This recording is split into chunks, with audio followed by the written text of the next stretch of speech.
Hey, everybody, this is Munson Steed. When you talk about brand creators, you talk about individuals working inside of brands.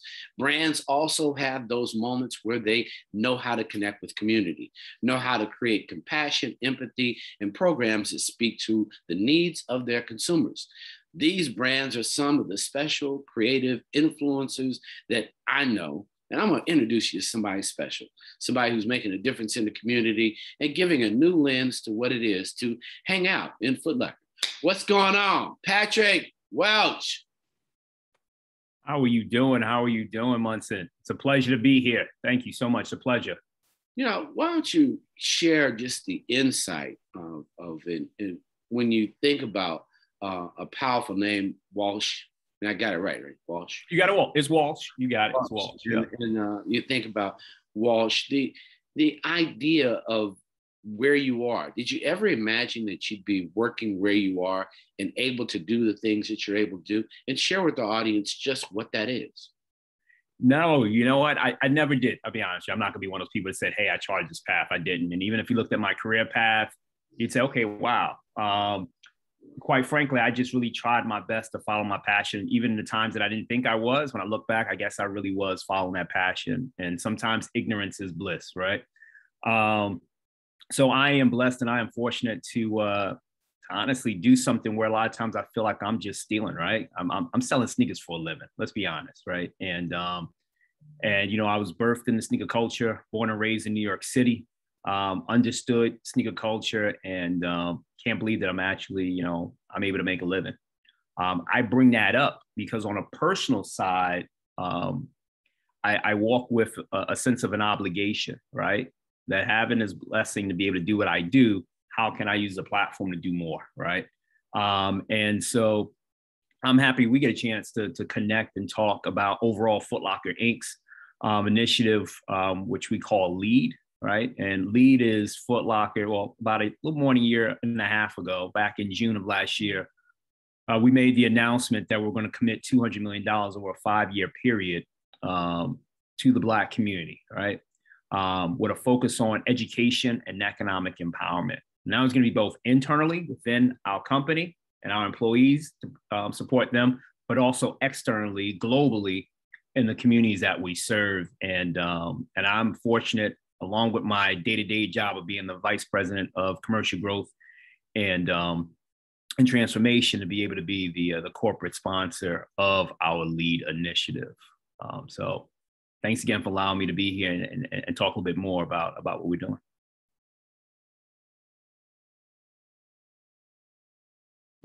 Put myself on mute. Welcome to Rolling Out in terms of sharing that vision.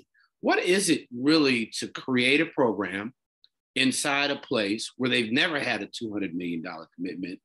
All of a sudden there is a new $200 million commitment. And now you literally have to execute on this promise that people have put in the universe. What's that like as a lead? And what's it like culturally inside to give the corporation mission and insight on even a Black perspective on the expectations now that you've said this out loud? Yeah, so you know what? It's interesting because it's a big organization. And, the first thing wanted to make sure, that we were thoughtful and to make sure that we're doing the right thing. And whatever we committed to, we could commit to for the long haul and not just be a part of the moment, right? And so, that was part of from a company perspective, but also for me, as a Black executive in an organization, it was important to make sure that we weren't just going for the moment, but this is something that we'd be a part of for long haul. And the other Black executives of the company, we all shared that and wanted to make sure that the company wanted to do that, as well as our Black ERG. It's like, okay, we make an announcement, let's just make sure we commit. So to make sure we do that, it was part of it. We said, okay, well, we got to be transparent. And so every year to basically be able to provide a report card on where we are. And we did that, back in June. We gave out year one report card. And so we'll continue to do that. Then the other thing is, part of the initial conversation is like, all right, it's such a big issue when you think about the inequities in society, especially faced for Black Americans and in the Black community around the Black diaspora. And so, one of the things like, all right, well, what do we select? What do we pick? And after a lot of thought, realized that probably the two that we thought would have the most impact would be education and economic empowerment. And then after identifying those two areas, what was interesting is that we started to look back and say, well, we're actually not starting from scratch. Because if we were starting from scratch, it was already a difficult task, but if we started from scratch, it would be a problem. But we realized that we had a lot of things already in place that we could build on and that we could actually also make sure they work together. So I'll give you some examples. You know, we were already involved in scholarships, but now we could be even more intentional, right? We already had a deep relationship with the United Negro College Fund, but now we could, you know, add more into that. We could think about how can we make it bigger. We can be a lot more intentional around making sure that we have even more inclusion in our overall scholarship program with the African-American community. Additionally, you know, we had already invested in some Black organizations that were focused on providing more equity in the Black community. I'll give an example like Penso.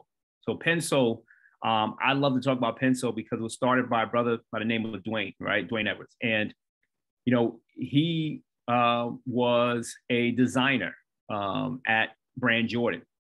And his story is so profound. He grew up in Inglewood, California. And, you know, he always used to have his number 2 pencil. And when he graduated, when he was ready to graduate high school, guidance counselor said, what do you want to be when you grow up? He said, I want to be a sneaker designer. And he laughed and said, you can't do that, right?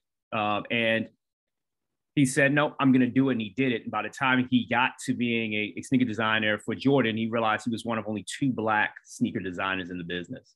He left and said, that's not enough. Created Pencil because he wanted to create a platform to have more minorities who actually were part of creating fashion.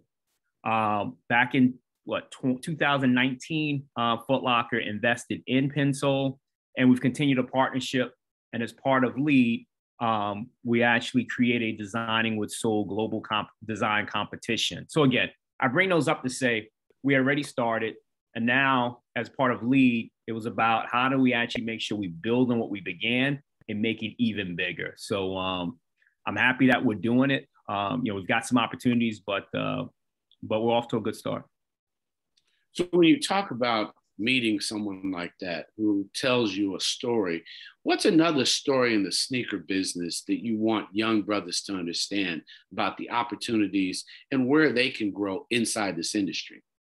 Yeah, I think overall, the one thing, you know, I want our community to know is that we've always traditionally played a key role. One, we birthed sneaker culture, right? When you think of sneaker culture that's global now, we birthed it. Not only did we give birth to it, but we also were the main drivers to make it global. And that's powerful, but we always did it from the perspective of being a consumer. The story, so that's how we got here. The story that we need to now start telling is that transition to going from consumer to actually being a part of the multi-billion-dollar business and having access to it. And so that's what the economic empowerment part of LEAD is. It's about giving our community access to not just be the consumer, but also on the economic side and be a part of that multi-billion-dollar business. So I want to know that story, right? You know, there's many people who look like us. There needs to be more, but there are who own their own business, but also who are executives within the business. And we want to get those stories out and want to continue to support those individuals. You talked about economics. How are young entrepreneurs intersecting with the economic development at Foot Locker? So we've got a couple programs. One that I really enjoy is, you know, one of the things we talked about is just making sure that we continue to diversify our shelf space, right? And so, and what I mean by that is to make sure that we have more, provide more opportunities for young and up and coming designers to have their product in our stores. So we have a program that's called Homegrown. And that Homegrown, it's about partnering with local designers and local communities and allowing them to put their product in our stores and also having the product online. And it's tremendous, right? It's an opportunity for people who look like us, young brothers and sisters, to now put their product in a Foot Locker Inc. And it's part of our initiative. You know, I think of a young lady by the name of Melissa Mitchell. She's down in Miami. She started her own brand, ABL. And what she's done is she's put art to women's fashion, and she's got her product in our stores. And our PR team has helped to get her word out also, right? We've got some great articles with her. We put out her product in our stores. We've had now, her first launch, tremendous success. We've now put in another order for more product. The teams are expanding the distribution of her product, but she's one of several up and coming brands that we put in our store. I give you another example, a brand called Sogo, So Chicago. We just launched them about a couple of weeks ago. Tremendous sell-through of the product. And what's special about that story is that the brother who owns the brand, he's a former Foot Locker employee. And as part of his launch, he had, the product in the store he used to work at, with the employees he used to work with the customers he used to serve coming in, and was able to sell his product there. So he's off to a great start. So again, that's just one example on the product, but we're looking at other areas as we continue to diversify our supplier mix. So when you think about a young brother like that or a young sister like that, what do you hope that it gives them the experience, and what are they learning as they're getting their product in the store, which I guess is more important for people to understand? Just getting there, what are they hearing from the buyer? What are they hearing from the manager? And what are they learning? Yeah, so a couple of things. So one, they're learning demand creation, right? How do you market your product? How do you, from a photography perspective to support it? They're also learning about developing their relationship and negotiating with the manufacturers of their goods, right? And how they actually develop that relationship. They're also starting to build relationships from a banking perspective, because they need working capital. We don't talk about that a lot. We always talk the story about, can you get your products in some place? But we don't talk about the working capital that you need to grow your business, right? And so, having those conversations with them, but also, information around just, how they, in general, just connect and how they service a larger organization so they can work with other companies as well. And so, we look at it as part of our responsibility is mentorship. And with every new step that they take, there are new problems that come up and new things that they have to figure out to solve. And our team, we definitely try to mentor, and we've got some tremendous people who go above and beyond to work with these brands. So for those who want to know how to get into a store or want to be a part of this new economic development, how do they enter? Yeah, so a couple of things. One, you can go on the Foot Locker Inc. website and you can look for LEED, LEED. Just do a search for Foot Locker and LEED, and you'll be able to see, you basically go on the site, you'll get all the information and how to engage with us, right? So we've got a process in place. In every region, we've got local merchants too. They're looking for local designers. We take a look at the product, and if we think there's an opportunity there, we bring it in. How is the development of, T-shirts, hats, great, shoes? What's it like for people to really bring a shoe and get in that business? It seems like a huge lift, and we've got this whole worldwide supply chain issue. Timing is important for retailers as much as important for anything else that a retailer has to deal with. Goods have to be delivered on time. What's that like? And what do you see as the future of us having real shoes on the floor? Given that Master P has a shoe, you got other athletes talking about being in the shoe business. What do you think? Yeah, no, I think that's the next opportunity, right? The lower bar, the easier entry is, as you mentioned, it is apparel, right? It's T-shirts, it's sweatshirts, it's hoodies, and those things. The more challenging one is on the footwear side, but I'm seeing a lot more interest there. I'm seeing a lot more interest, and I think it's coming. I really do. I'm excited about it because that is an opportunity, not just in the US, but it's definitely a global opportunity. And I do believe that's that next wave for us. I had the opportunity to actually interview the CMO of McDonald's, and they were talking about, how they too can actually lean in on their other suppliers to encourage them to be diverse and create partnerships. Do you think that the LEAD program will at some point have a partnership between Nike and Adidas to actually empower entrepreneurs and create those partnerships so that we could see standalone Black and Hispanic and brown people owned sneakers kind of co-opted and like the music business, labels, under labels, and distributed through them. Is that something that you would encourage them to do? I would definitely encourage them to do it, right? So again, I know a lot of times we talk about it in terms of it's the right thing to do, but it's also the business. I talked about in the beginning that the Black community birthed, sneaker culture and played a key role in making sure that it was global. And as a result of that, plus just look at the demographics, right? The US is becoming a lot more brown, right? Gen Z is the last white majority generation.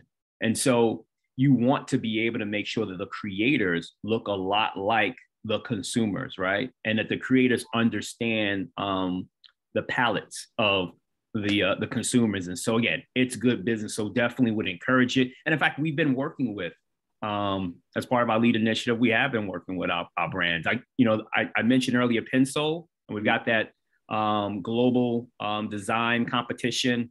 Well, our partner for that is New Balance. And as part of that partnership, some of the product that's created as part of the competition will actually be sold at Foot Locker stores around the globe, but also we're providing internships for some of the participants, internships at New Balance, but also internships at Foot Locker. So we're working with them. This is something that we hear from our vendors that this is key to them and it's important to them. And so, yeah, we're working together. Super. So if you were giving a speech at a Howard, at a Morehouse, at a Spelman, a Fisk, or a Tennessee State, what would be the title of your speech, and what would be the 3 things that you would encourage the graduates to do as it relates to having a career in both the sporting and tennis shoe business, but just how to approach life so that they can be an executive like yourself, living the dream, but also opening doors for our community to benefit and to grow? The title would be something I've lived by my whole life, which is stay on offense.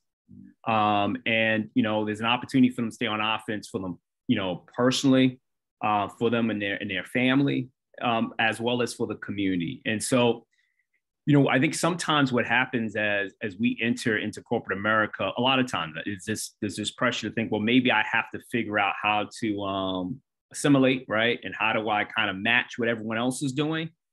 But at the end of the day, the best thing to do is and I know it's corny when we talk about the superpower, but to basically use that superpower, your difference, what makes you different is a lot of times what makes you special.